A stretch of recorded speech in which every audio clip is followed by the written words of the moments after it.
The Sharpshooter is a damage class, but it takes a little while for it to come into its own. In the beginning, you're really limited by weapon restrictions and a lack of abilities. But as you rank up and start getting more abilities, equipment, and aim, they start being able to put out some pretty decent damage. Originally I didn't especially like sharpshooters, because of the way I was building them, but once I discovered a little trick, I now like to have one in every squad. As I tend to spec more as a gunslinger, attachments don't really matter as much to me. That being said, the obvious main attachment for sharpshooters is a scope. It's one thing to not be able to move and shoot, it's another to not even be able to hit the thing you're aiming at. The rest are not nearly as important. Expanded magazine or auto-loader to reduce the amount of times you need to give up shooting to reload. As always, a hair trigger for the free action is nice. Finally, if you really needed to, I guess a repeater for potential instant kills is okay, but you probably won't need it for a sharpshooter. For equipment, at the start of the game I like to give them flashbangs to deal with mind control. This is because they're usually too far back to use frags, and because they're so far away they're less likely to get mind controlled.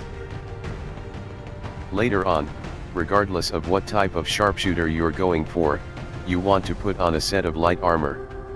Being able to move without using an action is ideal for sharpshooters.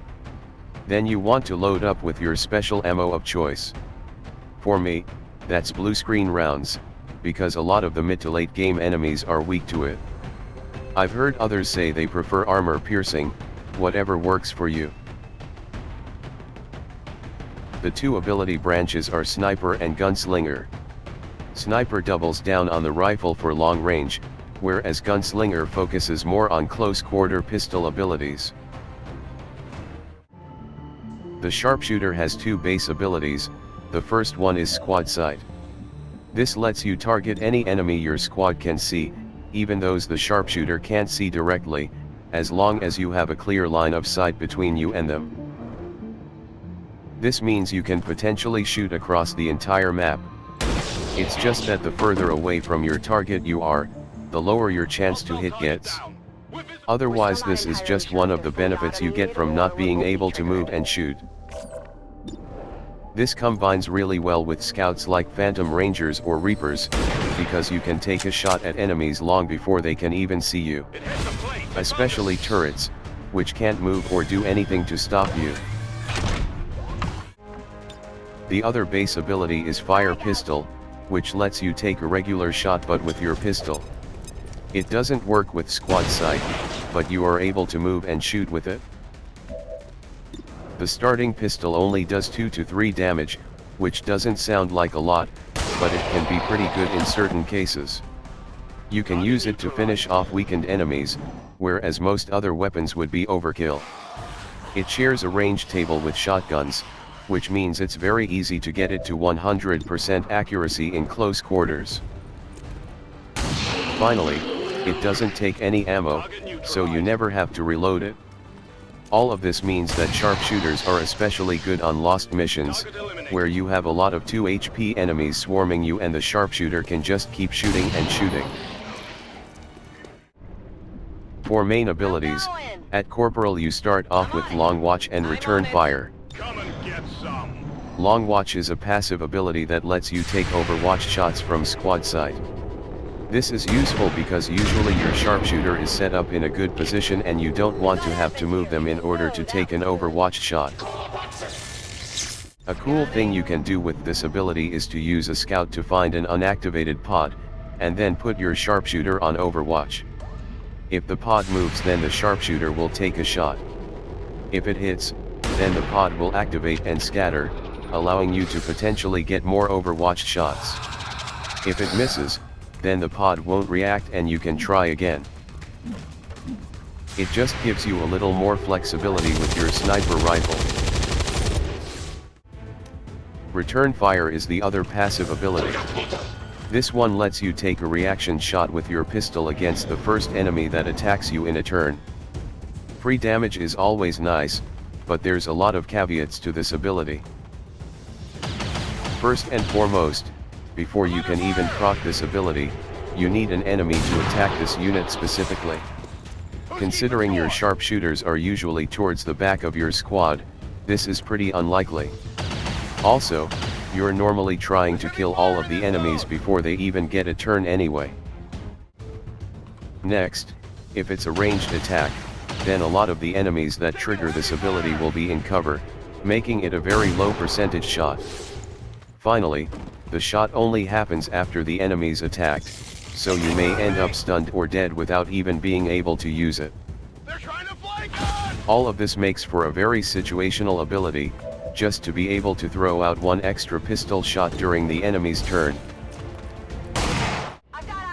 At Sergeant, you get Deadeye and Lightning Hands. Deadeye is an active ability that lets you take a shot which does 50% more damage, but has a 25% accuracy penalty. It has a 3-turn cooldown. On paper this seems like a pretty straightforward ability, damage for accuracy, but there's a few things to unpack. First off, the bonus is applied to your final damage and rounds down if it's a percentage, so you don't always get the full 50% bonus. But unlike most abilities, the 25% accuracy reduction is applied to the final amount, not a flat -25 aim like with other abilities. This means that while the penalty can be less severe, you have to be taking bad shots to benefit from it. In the end, the downsides of this ability are just too severe to justify it most of the time. I'd rather have some damage than no damage. Lightning Hands is the tip of the iceberg when it comes to gunslingers. It's an active ability where you take a free shot with your pistol, on a 3-turn cooldown. This is the beginning of the abilities that let your sharpshooter fire multiple times in a turn. Normally your pistol only does 2 to 3 damage compared to the 4 to 6 damage of your rifle. But with this ability, you can now also deal 4 to 6 damage with your pistol. If you miss one shot you might still land the other one for some damage, or you can split your damage for 2 low health enemies. Also, because it's a free action, you can use it in a couple cool ways. You could use it to move, Lightning Hands, and then take a standard pistol shot, allowing you to move and still do the full 4 to 6 damage. And because it's free, it doesn't trigger ruler reactions in the Alien Hunters DLC. The 3-turn cooldown sounds like it might be an issue, but it's often ready to go again by the time you find your next pod. I usually end up taking this ability regardless of what type of sharpshooter I'm building. Free damage is free damage. For Lieutenant, you have Death from Above and Quickdraw. Death from Above is a passive ability that's supposed to make your sniper a single, non-turn ending action, as long as you get a kill from high ground. I imagine the point of this ability is to allow a sharpshooter to relocate, or reload, or even take a pistol shot after shooting. The interesting thing about this ability though, is that it's actually setting your actions to 1, and there's no limit on the number of times this can happen. On sharpshooters, this isn't usually a factor because your sniper rifle takes 2 actions to fire. However, if you can get it as an extra ability on one of the other classes, you can potentially shoot as many times as you have ammo, as long as they're all high ground killing shots. I said usually for sharpshooters, because they actually added a sniper rifle in War of the Chosen that only takes 1 action to fire. There are mods that fix this by putting a hard cap on the amount of times it can trigger per turn, but in the base game it's pretty broken. Quickdraw is the next step for gunslingers.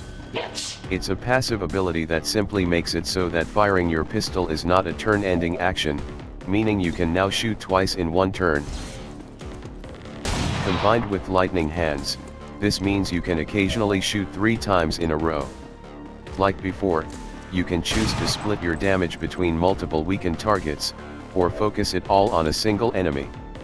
This is one of the reasons why I like gunslingers, because they're very granular with their damage, it's not all or nothing. It's probably also worth mentioning the benefits of special ammo at this point. Several special ammo types increase damage, but this increase is a flat bonus regardless of how much damage is being done. This means that they're more effective on classes that can attack multiple times in a turn. The Sharpshooter's pistol also benefits from these bonuses, which can lead to some truly crazy amounts of damage. For example, with dragon rounds you get a +1 damage bonus. You could take a shot with your sniper rifle, which will be 5 to 7 damage. Or, you could take 2 shots with your pistol, each at 3 to 4, for a total of 6 to 8 damage if you hit both of them. Throw a lightning hands in there and it goes up to 9 to 12 damage. The only downside to doing this is that each shot will be affected by armor, but if you shred the armor before shooting with the Sharpshooter, then there's no downside at all. At Captain, you unlock Kill Zone and Faceoff. Kill Zone is an active ability where you set up a cone, and then you get reaction shots against anything that moves or attacks in that area. It has a 3-turn cooldown and it won't trigger if you're in concealment. This is just a way to lock down an area if you're expecting a lot of enemies to pass through. Obviously it benefits more from having an expanded mag. The main downside to this ability is that it's dependent on what the enemy decides to do. You may end up wasting all your shots on low priority enemies if they go first, or shooting at someone in full cover, or just not shooting at all. A good use for it is setting it up on an unactivated pod in concealment, and then attacking with someone else to set them off. Probably best to use a grenade for this, to shred some of the armor. Otherwise it's somewhat situational and unreliable. Face-Off is yet another pistol ability. This time it's an active ability that lets you take a pistol shot at every enemy the Sharpshooter can see, with a 3-turn cooldown. Because pistols don't take ammo, there's no limit to the amount of shots you can take. Unfortunately the ability in the base game suffers because special ammo effects only apply to the first target you choose. I'm using a mod that fixes that. Otherwise, this is yet another way to spread a bunch of damage over multiple targets. It works with both lightning hands and Quickdraw, so you can take 2 single pistol shots before using this ability to hit everyone. This is my preferred ability at this rank. It's really useful if you need to clear up a bunch of low health enemies. For Major, we have Steady Hands and Aim. Steady Hands is a passive that's supposed to give you a +10 aim and +10 crit chance bonus if you didn't move last turn. For most Sharpshooters, this is just a straight buff. I say supposed to, because what actually happens is that it checks the turn before last. So you can have situations where you don't move for 1 turn, you move on the 2nd, and yet you still get the bonus on the 3rd. It's also worth noting that didn't move only means regular running. Special abilities like grapple don't count. Otherwise, if you want to fire your sniper rifle, then you can't move anyway, and if you want to get the most out of your gunslinger abilities, then you also don't want to be moving. So this just means that if you set your Sharpshooter upright, or you're in a prolonged fight, you'll also be getting a small buff. This ability is a no-brainer for me, especially compared to the alternative. Aim is also a passive ability, making it so that hunkering down gives +20 aim to the next shot. This ability is really weird because while +20 aim is a lot, it's usually not worth taking regardless of which Sharpshooter you're going for. If you have it as a gunslinger, then you're just giving up the ability to fire your pistol again. As discussed with the Ranger's rapid fire ability, it's usually better to take 2 slightly lower % shots than it is to take 1 slightly higher one. It does actually work well with death from above though, in that you can continuously shoot and hunker to keep the +20 aim boost. Otherwise, it's a fairly niche ability. If you're expecting to shoot an enemy next turn, then you can do so many other things like Overwatch, reload, move to a better spot, etc. At the end of the day, why have to hunker for a plus 20 aim boost, when you can just always have a plus 10 aim and crit boost if you don't move? Lastly, at Colonel, you get Serial and Fanfire. Serial is an active ability where getting a kill with your sniper rifle refunds your actions, allowing you to shoot again, and again. It has a 4-turn cooldown, and while it claims it has a crit penalty per kill, it actually doesn't. This is a lot like the Reaper ability for Rangers, except there's no damage penalty. You can use it in all kinds of situations to just give yourself more shots. If there's a weakened enemy that you'd normally use another class like a specialist to finish off, you can just have the Sharpshooter kill it, be able to shoot again, and the specialist gets to use their action for something else. The only catch is that each shot has to be a kill shot. But since there's no damage penalty, this is a lot easier to set up for multiple kills. This makes it quite a strong ability, definitely worth considering. Fanfire is the final exclamation point for gunslingers. An active ability where you fire 3 times at a target, with a 3-turn cooldown. It could be considered another one of the multi-damage abilities, though to get the most out of it, it requires a more specific loadout. Like all of the other gunslinger active abilities, this works amazingly well with Lightning Hands and Quickdraw. Shoot once with Lightning Hands, shoot again with Quickdraw, and then shoot 3 more times with Fanfire. If you're using special ammo, then Fanfire is usually enough to kill off most targets. But still, the option to dump 4, or even all 5 shots into a single target is still nice. Even if you miss one of your Fanfire shots, you've still potentially got the damage from the other 2. This means you can also use it to occasionally finish off enemies in cover. I usually end up picking this ability, just because it gels so well with the previous ones. My usual Sharpshooter setup is Long Watch, Lightning Hands, Quickdraw, Faceoff, Steady Hands, and Fanfire. On top of the special ammo benefits, I also prefer gunslingers because they're better able to keep up with the squad, and there's less restrictions than with snipers. With blue screen rounds, this loadout deals a tremendous amount of damage to mechanical enemies, but you can also split the damage to help finish off weaker targets.